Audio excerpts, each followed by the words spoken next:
ang isang bagong kwento ng pag-ibig sa sektor ng serye ng Turko ay maaaring namumulaklak.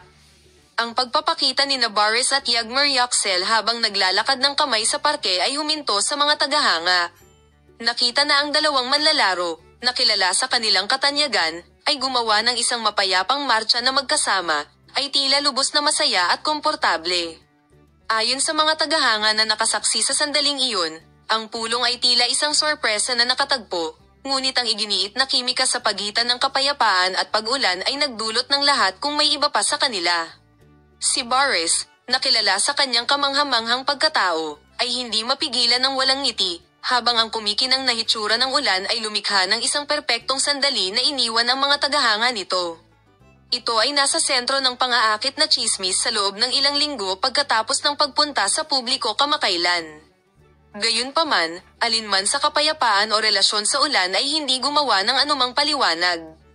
Gayunpaman, ang huling imaheng ito ay nagpukaw ng apoy, at naniniwala ang mga tagahanga na ang duo ay maaaring ang pinakabagong pares ng bagong karamihan sa sektor ng wikang Turko. Ang kimika sa screen ay nanalo na ng mga puso ng maraming tao. Ngunit nasa sabik ang kanilang mga tagahanga na makita silang magkasama sa totoong buhay. Ang social media ay inalog ng mga interpretasyon tulad ng nilikha para sa bawat isa. Kailangan namin ng isang pag-aproba sa lalong madaling panahon.